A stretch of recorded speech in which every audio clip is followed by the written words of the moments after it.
final dessa série sobre os 10 mandamentos. Já percorremos 7, vamos chegar hoje ao 8º mandamento.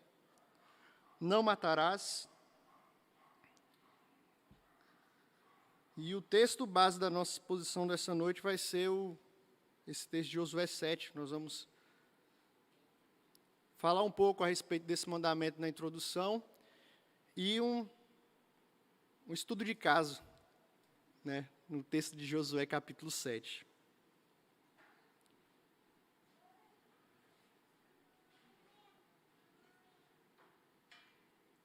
Vamos orar mais uma vez? Santo e bendito Deus, nós louvamos ao Senhor, somos gratos, ó Pai, pelo privilégio que o Senhor nos dá de estarmos na Tua casa, de louvarmos ao Senhor. Que privilégio nós temos, que bênção que nós temos de ouvir a Tua palavra, que de fato, Pai, o Senhor fale aos nossos corações nessa noite de forma poderosa, não por minha causa, não por causa desse ambiente, não por causa das músicas tão somente, mas por causa do poder mesmo que há no Teu nome, poder que há na Tua palavra, ela que é viva, que é eficaz, que é inerrante, que é eficiente. Nós rogamos confiados no poder que é em Ti, Deus. Fale aos nossos corações nessa noite. Nós confiamos na promessa de que a Tua palavra não volta vazia, que de fato não volte vazia para ninguém que está aqui, para ninguém que está nos ouvindo em casa, mas que o Senhor nos edifique mesmo. Em nome de Jesus nós oramos confiados em Ti. Amém. Amém.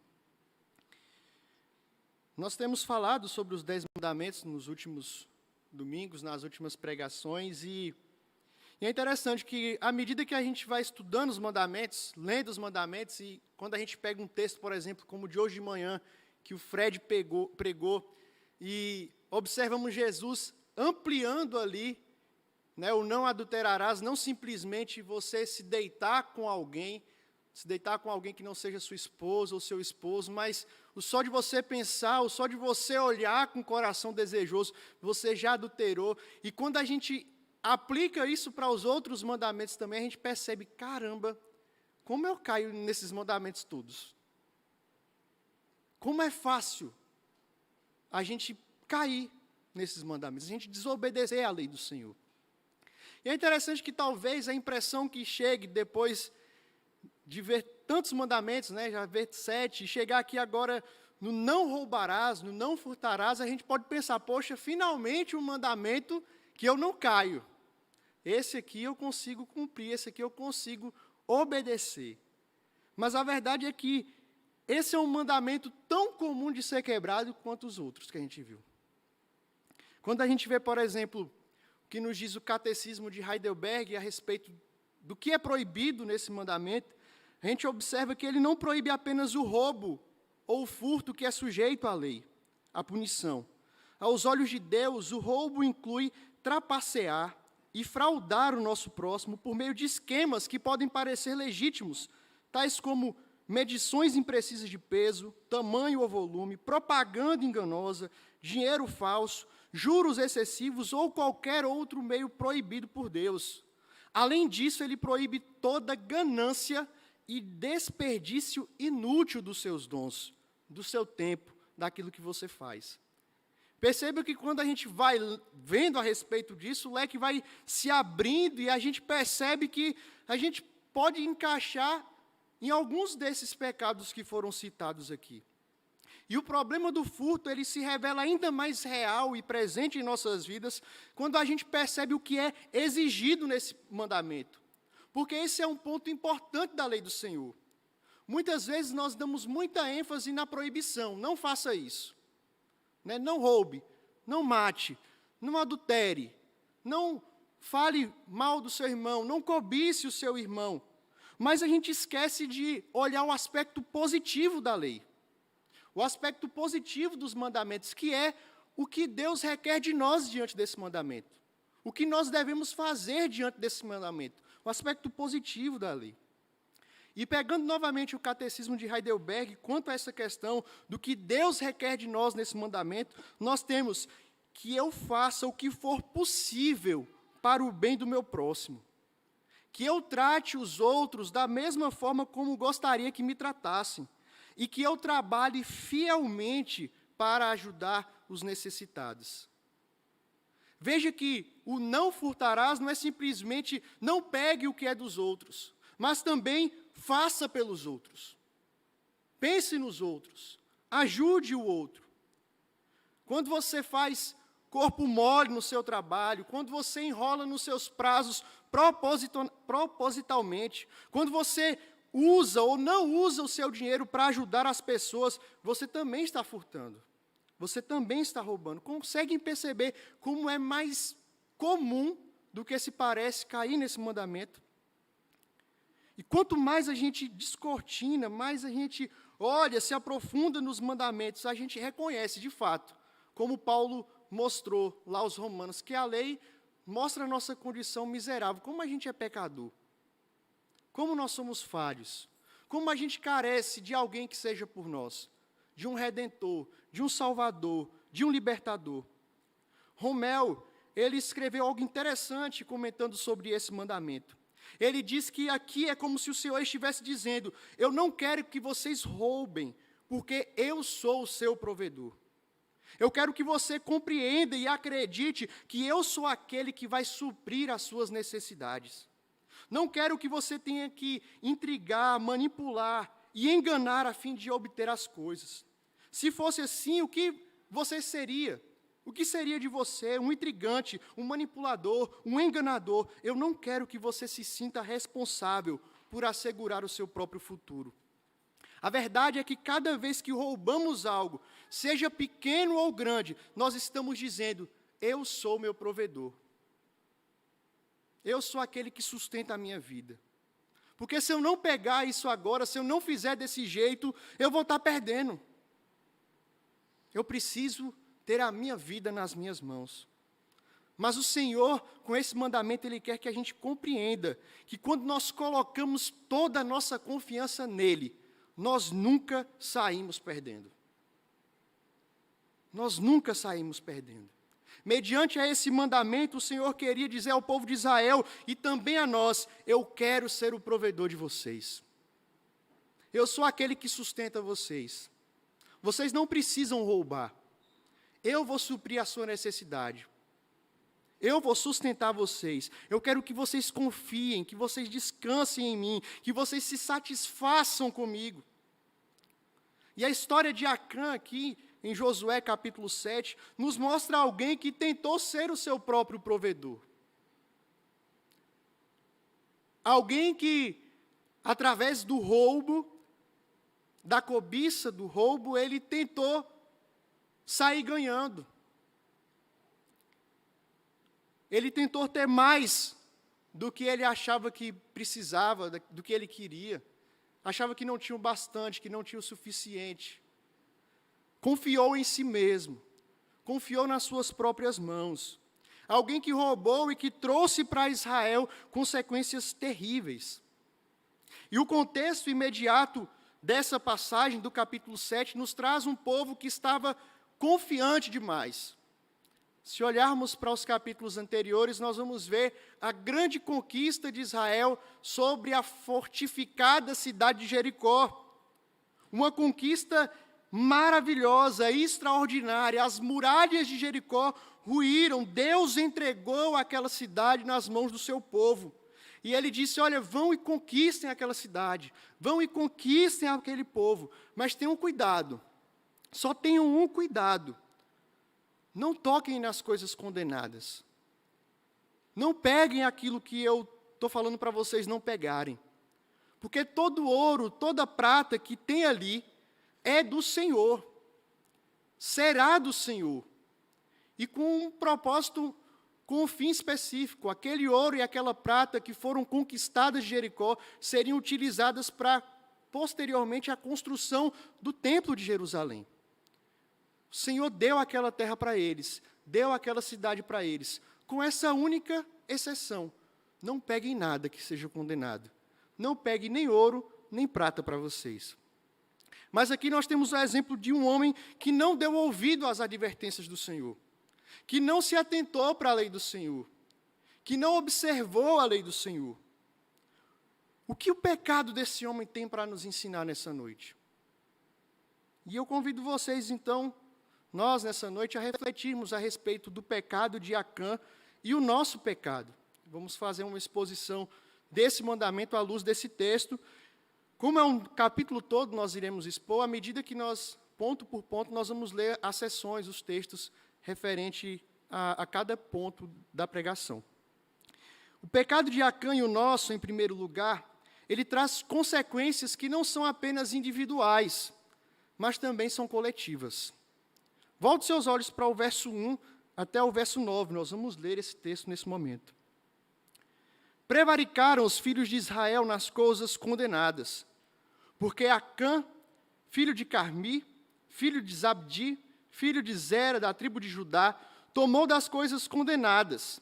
A ira do Senhor se acendeu contra os filhos de Israel. Enviando, pois, Josué de Jericó alguns homens a Ai, que está junto a Bate-Avém, ao oriente de Betel, falou-lhes, dizendo: Subi e espiai a terra. Subiram, pois, aqueles homens e espiaram Ai.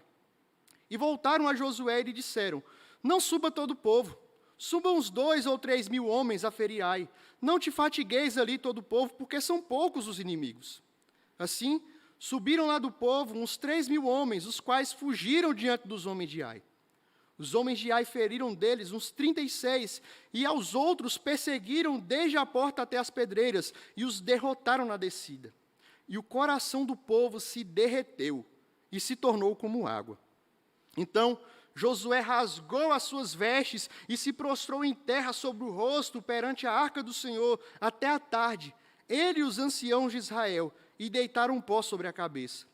Disse Josué: Ah, Senhor Deus, por que fizeste este povo passar o Jordão para nos entregares nas mãos dos amorreus, para nos fazerem perecer? Tomara nos contentáramos com ficarmos da além do Jordão. Ah, Senhor, que direi? Pois Israel virou as costas diante dos seus inimigos. Ouvindo isto, os cananeus e todos os moradores da terra nos cercarão e desraigarão o nosso nome da terra. E então, que farás ao teu grande nome? Um soldado no meio daquela multidão de soldados de Israel resolveu desobedecer a ordem do Senhor.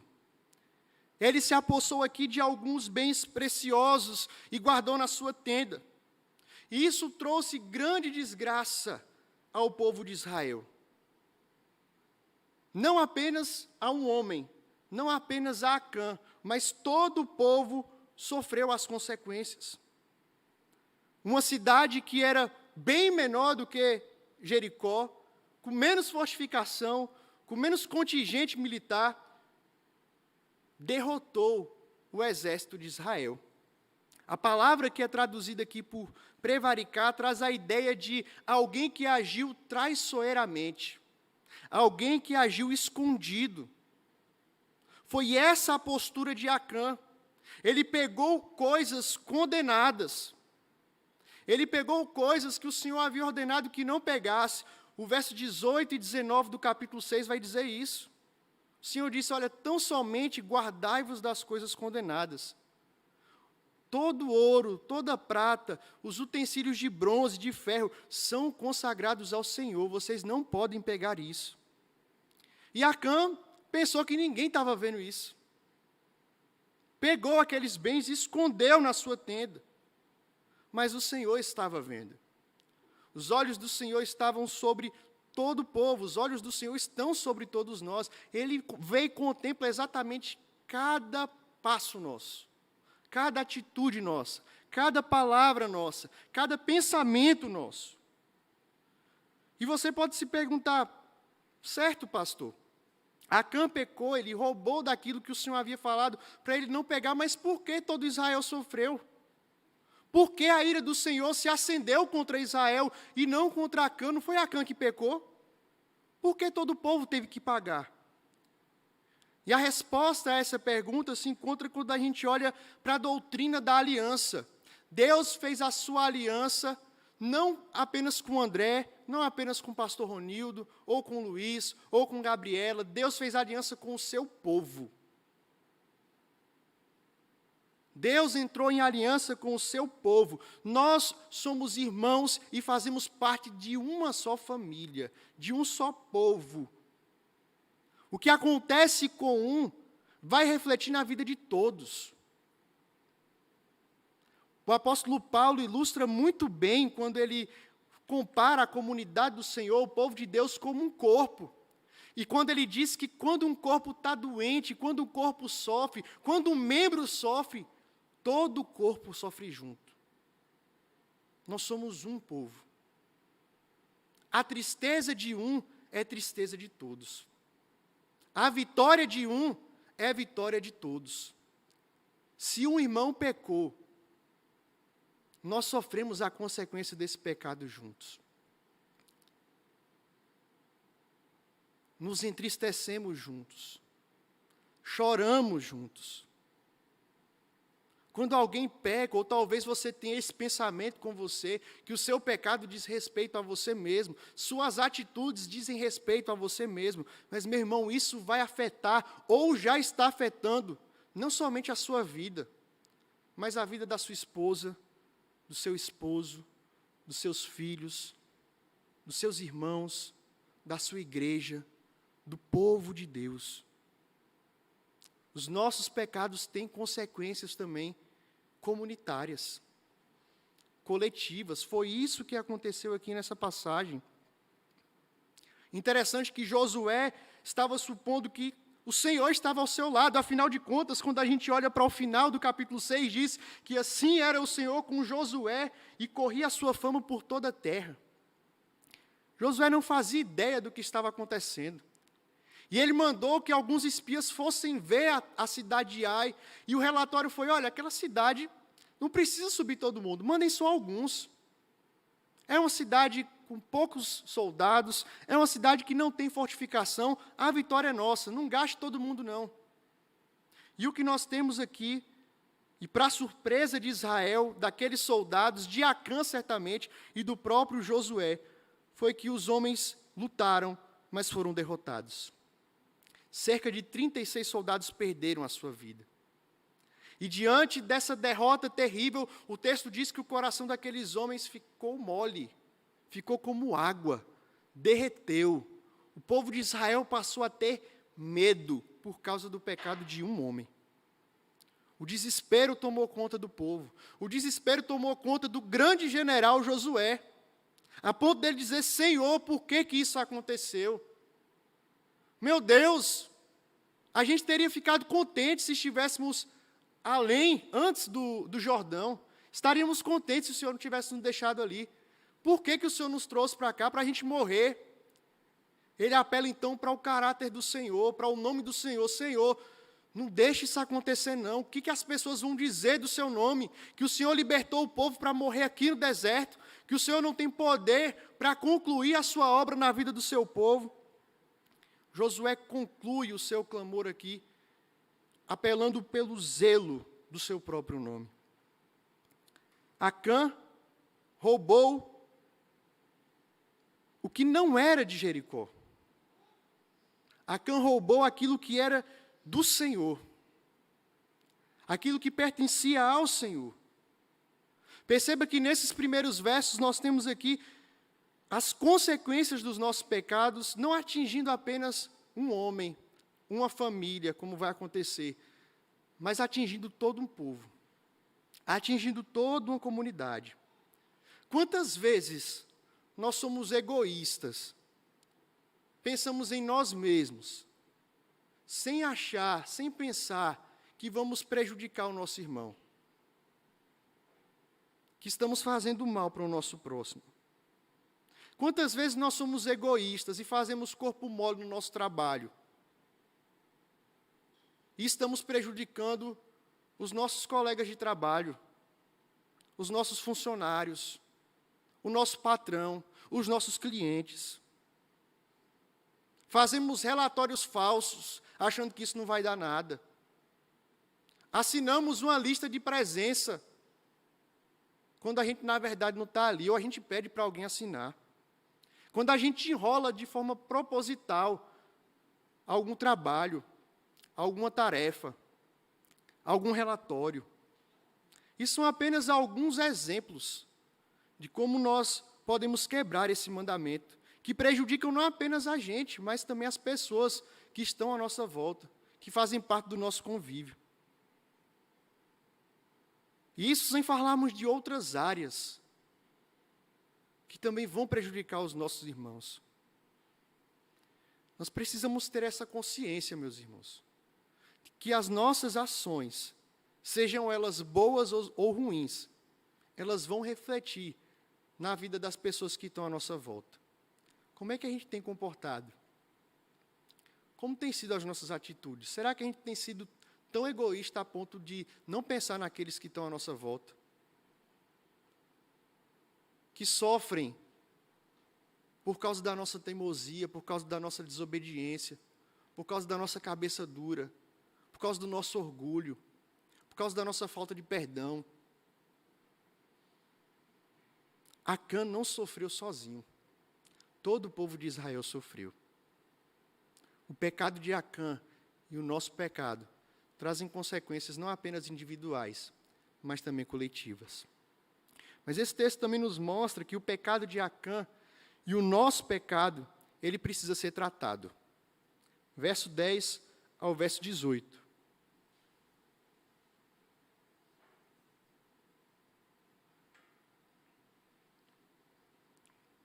Vamos ler. Então disse o Senhor a Josué: levanta-te, porque estás prostrado assim sobre o rosto? Israel pecou e violaram a minha aliança. Aquilo que eu lhes ordenara, pois tomaram das coisas condenadas, e furtaram, e dissimularam, e até debaixo da sua bagagem o puseram. Pelo que os filhos de Israel não puderam resistir aos seus inimigos, viraram as costas diante deles, porquanto Israel se fizera condenado. Já não serei convosco, se não eliminardes do vosso meio a coisa roubada. Dispõe-te, santifica o povo e dize: santificai-vos para amanhã. Porque assim diz o Senhor, Deus de Israel: há coisas condenadas no vosso meio, ó Israel. Aos vossos inimigos não podereis resistir, enquanto não eliminardes do vosso meio as coisas condenadas. Pela manhã, pois, vos chegarei, e segundo as vossas tribos. E será que a tribo que o Senhor designar por sorte se chegará segundo as famílias? E a família que o Senhor designar se chegará por casas. E a casa que o Senhor designar se chegará por homem por homem. Aquele que for achado com a coisa condenada será queimado. Ele e tudo quanto tiver, porquanto violou a aliança do Senhor e fez loucura em Israel.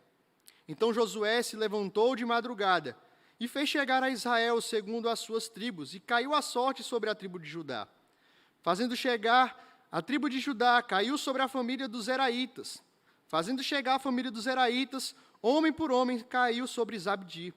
E fazendo chegar a sua casa, homem por homem, caiu sobre Acã, filho de Carmi, filho de Zabdi, filho de Zera, da tribo de Judá.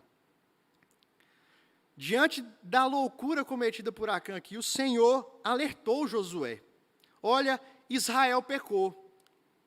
Vocês foram derrotados porque tem pecado no meio de Israel.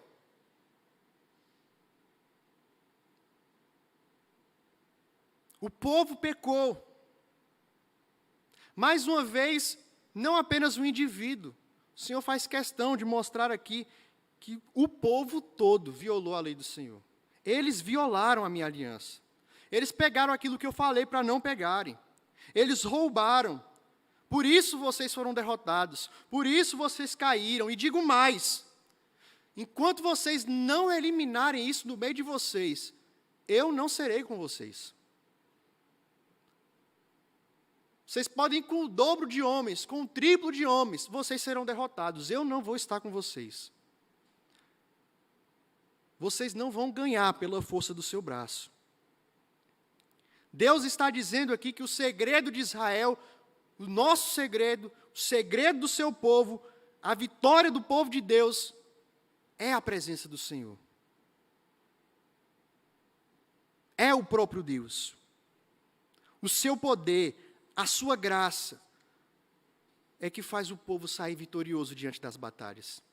Não se trata de ter muito dinheiro, de ter conhecimento, de ter força, estratégias. Muitos homens, não adianta achar que vem pela sua força, pelo seu conhecimento. Se não for pelo Senhor, se o Senhor não estiver no meio de nós, nada adiantará. Nada adiantará. E o problema aqui nessa passagem não é o pecado em si. Porque nós temos a certeza do perdão dos pecados. A palavra do Senhor é muito clara quando diz que se nós confessarmos os nossos pecados, Ele é fiel e justo para nos perdoar, nos purificar de toda e qualquer iniquidade. Nele reside todo o perdão. Ele levou sobre si os nossos pecados, as nossas iniquidades. Pelas pisaduras dele nós fomos sarados. O problema não está no pecado, mas o problema aqui é quando nós escondemos o pecado. Quando nós ocultamos o pecado e permanecemos nisso. Quando não há o confessar de pecados. Foi o que Acã fez aqui. Ele teve o primeiro alerta do Senhor, não roube. Ele foi lá e roubou. Ele teve um segundo alerta, uma segunda oportunidade. O povo foi derrotado. O Senhor falou para Josué, o povo pecou, e ele continuou encobrindo o seu pecado. E a palavra do Senhor para Josué foi, olha, santifica o povo. Existem coisas condenadas no meio de vós. Vocês não vão poder resistir aos seus inimigos se vocês não eliminarem do meio de vocês o vosso pecado. Se não houver quebrantamento.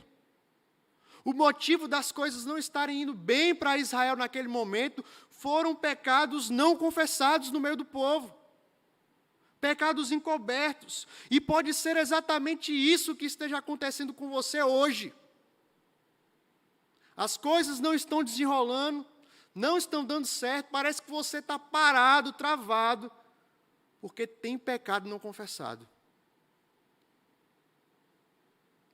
Porque há coisas condenadas no nosso meio. No meio da sua família, da sua casa, na sua própria vida. Coisas que você tem coberto, ou que você acha que não é nada demais, mas que não agrada ao Senhor. E a palavra do Senhor para nós é, elimine essas coisas do meio de vocês. Tira isso da sua vida. Arranca isso do seu coração. Tira o que tem desagradado o Senhor. Santifica-se. Elimine do seu meio. O sábio, lá em Provérbios, no capítulo 28, verso 13, diz que aquele que encobre as suas transgressões nunca prosperará, mas o que as confessa e deixa alcançará a misericórdia. Essa foi a palavra de Pedro quando ele discursou lá em Jerusalém. Arrependei-vos e convertei-vos para serem cancelados os vossos pecados, a fim de que a presença do Senhor venha em tempos de refrigério. O próprio Senhor Jesus, em seu ministério, teve o ministério de mandar, de chamar, de convocar a gente a se arrepender. Arrependei-vos, porque o reino dos céus está próximo. Vai, não peques mais. Os seus pecados estão perdoados. A oração dele para o Pai foi, Deus, meu Pai, santifica-os na verdade. Que eles tenham uma vida santa, uma vida quebrantada, uma vida diante do Senhor, de abandono de pecado. São exemplos que nos mostram a necessidade urgente que nós temos de arrependimento no nosso meio. O que é que você tem escondido que precisa ser tratado? Que precisa ser eliminado do seu coração, na sua casa, na sua família, no seu trabalho? Que pecado você tem ocultado? Achando que não é nada demais, achando que ninguém vai descobrir ou ainda não descobriu. O que nós precisamos eliminar em nossos corações? E que tem atrapalhado o nosso relacionamento com Deus, com o nosso cônjuge, com os nossos filhos, no nosso trabalho, na nossa igreja. Tanto o pecado de Acã, como o nosso pecado, precisam ser tratados. precisam ser tratados. E do versículo 14 ao 18, como nós lemos aqui, Deus mostra a Josué como esse pecado seria tratado. Josué deveria reunir todo o povo. E o Senhor explica aqui que Ele mesmo mostraria aonde estava o erro, aonde estava o pecado, em que casa, em que família, em que homem. E isso aqui seria feito num sistema de lançar sortes. Isso era feito através de 2 pedras que ficavam na estola sacerdotal do sumo sacerdote, o Urim e o Turim. E essas pedras elas eram lançadas, e assim as sortes eram lançadas para saber da decisão que deveria ser feita. Isso era o que acontecia no Antigo Testamento. Obviamente não é assim que acontece hoje, que para a gente saber a vontade do Senhor, nós oramos, nós consultamos a palavra de Deus. Existem outras formas, outros meios da gente conhecer e entender aquilo que o Senhor quer para nós, mas foi dessa forma que o Senhor resolveu tratar o povo aqui. E claro, Deus sabia que Acã tinha pecado. Deus poderia muito bem ter dito: Josué, vai lá em Acã, porque foi ele que pegou. Expõe ele para todo Israel aqui. E mata ele e toda a sua família, porque sua família também ajudou a esconder. Não tem como um homem fazer isso sozinho e ninguém ter visto. Bota todo mundo aqui no meio, porque todos são culpados. Mas Deus não fez dessa forma. E eu acho muito interessante o pastor Nicodemos, ele comentando esse texto, porque ele fala que Deus tinha um propósito de tratar o seu povo também. Não era apenas tratar com Acã, mas seria um momento do povo refletir a respeito dos seus próprios atos. Imagine quando Josué explicou para todo o povo o que seria feito. Quantos pais de família naquele dia chegaram em casa e perguntaram: meu filho, foi você? Será que foi minha esposa? Será que foi meu irmão? Será que eu fiz alguma coisa de errado? O Senhor fez questão de envolver todo Israel nesse processo de refletir, de autoexame, de se perguntar: será que fui eu? Será que eu pequei? Será que foi alguém da minha casa? Isso faz lembrar o que o próprio Cristo fez com os seus discípulos, ou o que os seus discípulos fizeram com Cristo, quando ele anunciou que um entre eles iria traí-lo, e eles perguntaram: Senhor, sou eu? Será que sou eu que vou te trair? O Senhor, então, convida o povo aqui a, de fato, sondar o próprio coração, a fazer um autoexame. Será que sou eu que tenho escondido coisas condenadas no meu coração? Será que eu tenho escondido pecados, que eu não tenho confessado os meus pecados? Fazer como o salmista fez: Senhor, vê se há em mim algum caminho mau. Será que eu tenho feito alguma coisa que desagrada o Senhor? O Senhor nessa noite nos leva e nos convida a fazer esse autoexame. O que eu tenho feito da minha vida? Como eu tenho gastado os meus dias?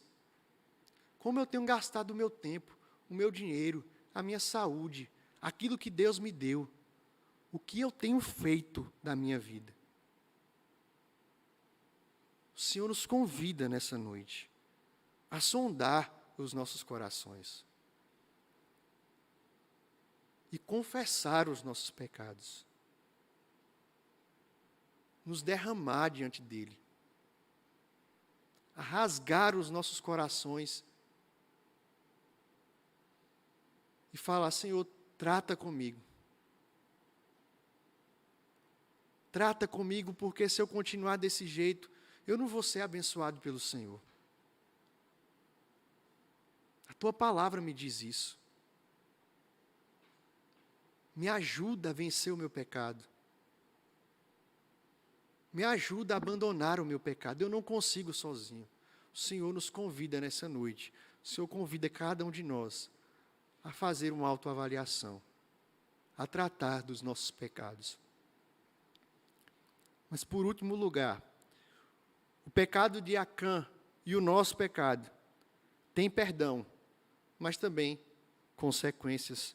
Verso 19 ao 25.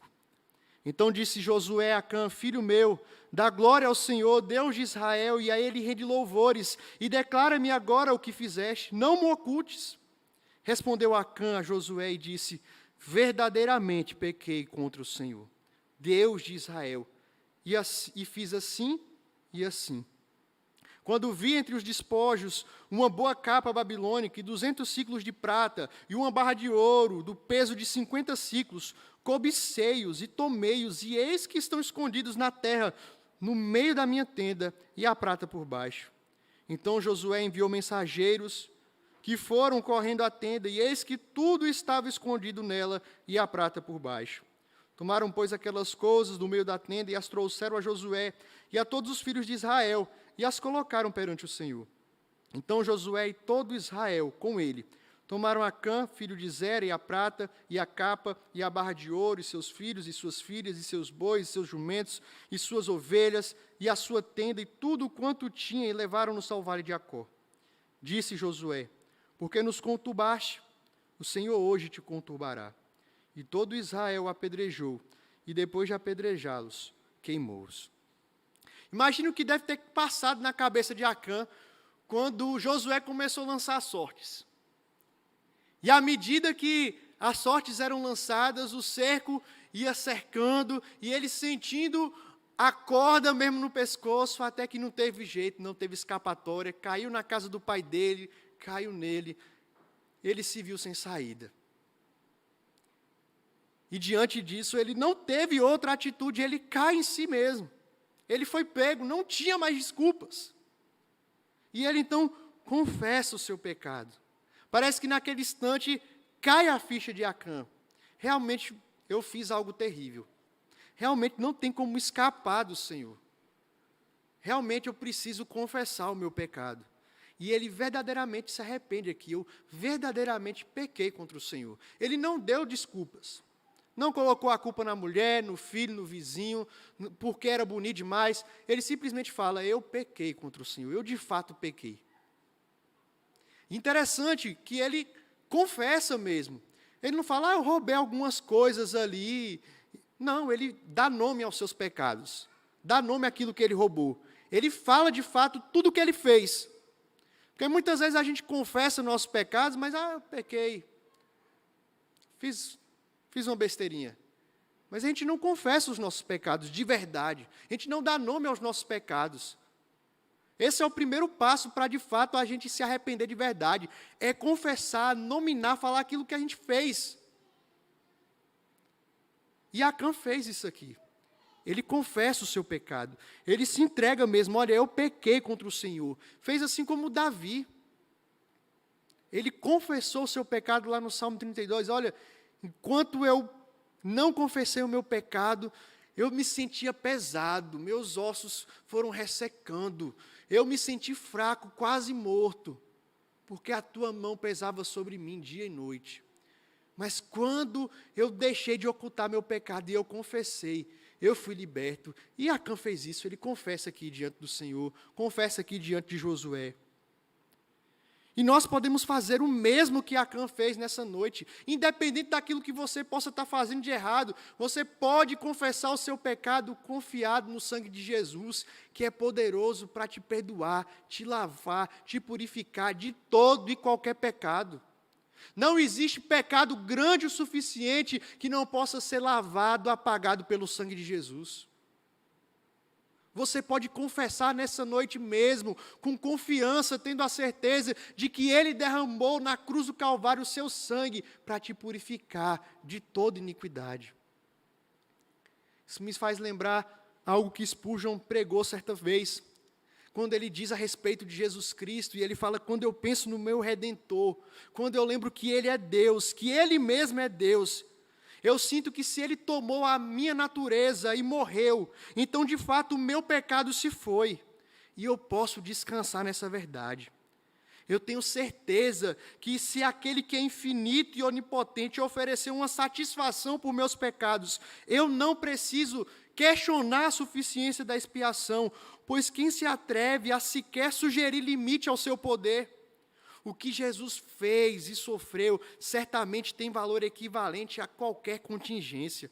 Fossem meus pecados ainda maiores do que eles são, seu sangue poderia torná-los mais brancos do que a neve. Se Deus encarnado morreu em meu lugar, minhas iniquidades são purificadas.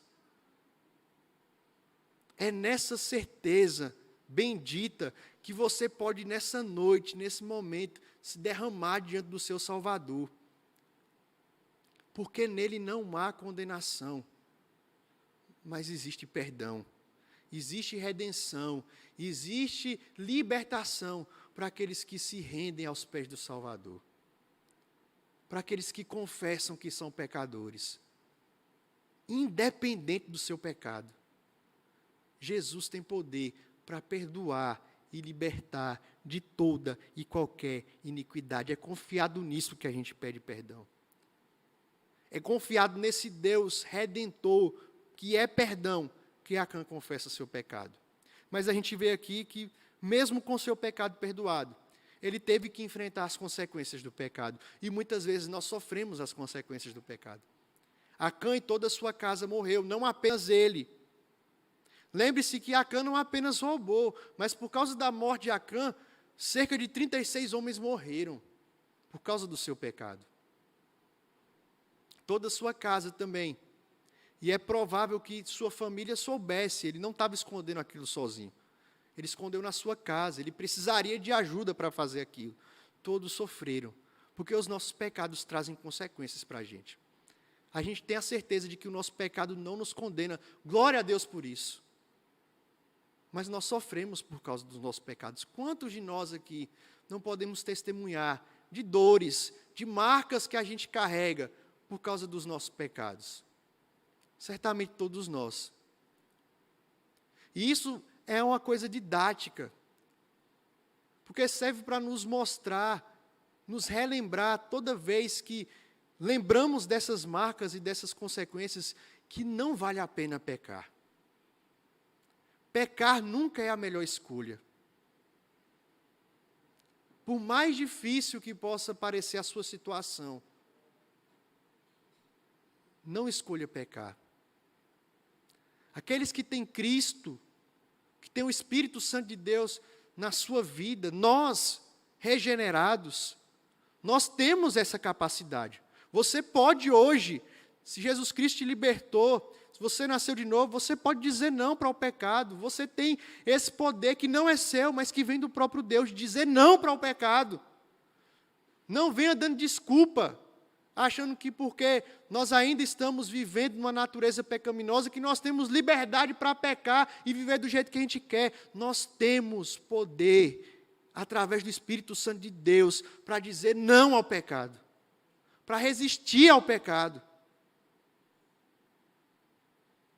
E o convite de Deus para cada um de nós nessa noite, para você, meu irmão, que já nasceu de novo, resista ao pecado, porque ele vai trazer destruição. A palavra é clara quando diz que o salário do pecado é a morte. Traz dor, traz sofrimento. Nunca escolha o pecado. Pecar nunca é a melhor solução. Eu gostaria de concluir lendo o verso 26. Eu queria ler com todos os irmãos, que a gente lesse a uma só voz o verso 26.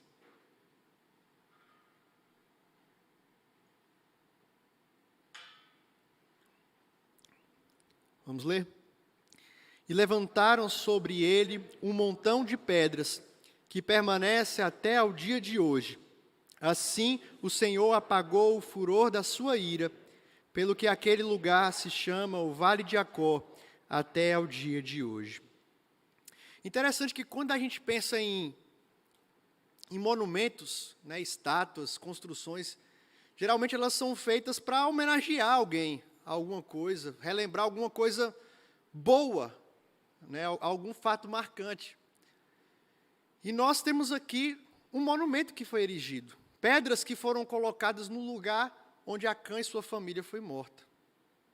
E a gente pode pensar, qual o propósito de Deus fazer isso? Para que levantar um montão de pedras? tanto de humilhação que esse homem já passou, já sofreu as suas consequências. Mas a intenção e o propósito de Deus é justamente levantou esse montão de pedras, aquele monumento, para que todo o povo de Israel, quando passasse ali naquele lugar, lembrasse: não vale a pena pecar. Não vale a pena roubar. Não vale a pena quebrar a lei do Senhor. Não vale a pena ficar com os pecados encobertos. Toda vez que o povo de Israel passasse naquele lugar, eles lembrariam do feito terrível que tinha acontecido com Acã. E é muito interessante como nós encontramos nas Escrituras imagens que são utilizadas por Deus de forma didática para o povo aprender. Os elementos do templo serviam para isso, da tenda, do tabernáculo, tinham seu simbolismo para que o povo pudesse ter em mente, ter em vista significados específicos, e aqui não é diferente. O povo deveria olhar para aquilo ali e falar: olha, de fato, eu não posso andar como Acã andou. Eu preciso confessar o meu pecado. Nós não estamos perto, nem deve existir mais esse monumento que foi levantado por Acã. Mas para nós existe um símbolo cristão, muito conhecido e que nós temos aqui na nossa igreja, inclusive, que é a cruz. E quando nós olhamos para a cruz do Calvário, nós podemos ter a mesma certeza e o mesmo pensamento que o povo teve, quando olhou para aquela construção onde Acã e sua família morreu. Porque a cruz existiu e foi necessária por causa do meu pecado, por causa do seu pecado.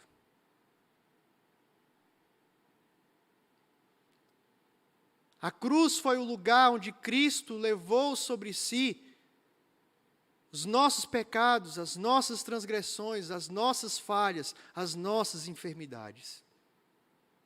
A cruz nos mostra o quão mau o homem é. O quão mau eu sou. O quão mau você é. Porque Cristo teve que enfrentar a cruz por causa do meu pecado, por causa do seu pecado. Mas ao mesmo tempo que nós olhamos para a cruz e devemos nos lembrar de quão pecadores nós somos, quando a gente olha para a cruz, a gente pode olhar também com esperança. Porque foi o lugar onde Cristo cancelou a nossa dívida. Foi o lugar onde Cristo perdoou os nossos pecados. Foi o lugar onde Cristo morreu a morte que era minha, que era sua, para que hoje pudéssemos ter vida, vida e abundância, vida nele.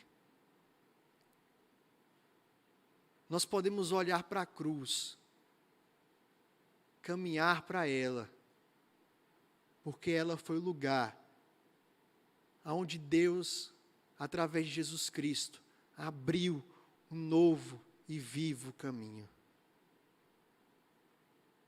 Um lugar onde a condenação do pecado foi cancelada. Um lugar onde a morte deu lugar à vida. Um lugar onde a desesperança deu lugar a uma esperança maravilhosa para todo aquele que tem a sua fé, a sua confiança no Filho bendito de Deus, Jesus Cristo de Nazaré. E hoje eu e você podemos olhar para a cruz, contemplar a cruz, ela vazia, mas que representa a vitória de Cristo. A vitória do seu povo, a minha vitória e a sua vitória. Olhar para a cruz e nos lembrar de que nós podemos pedir perdão pelos nossos pecados de forma confiada, tendo a certeza de que Ele já pagou o preço pelos nossos pecados. Olhar para a cruz e nos lembrar de que nós devemos viver uma vida digna daquilo que Cristo fez por cada um de nós. Ele já perdoou o que eu vou fazer no futuro, o que eu fiz no passado, o que eu faço hoje. Mas muito mais do que isso, Ele nos chama para uma vida nova. E nós podemos viver e desfrutar essa vida nova por causa daquilo que Ele fez na cruz.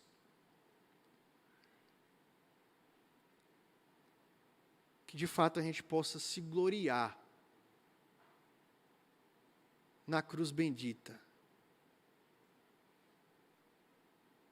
Que de fato nós possamos nos gloriar naquilo que Cristo fez por nós. E receber dele, buscar nele o poder, a força, para vencermos os nossos pecados diários. Para lutarmos contra os nossos pecados. Que Deus nos abençoe, que Ele aplique em nós a sua palavra e que possamos viver diante dessa verdade bendita daquilo que Ele fez por nós.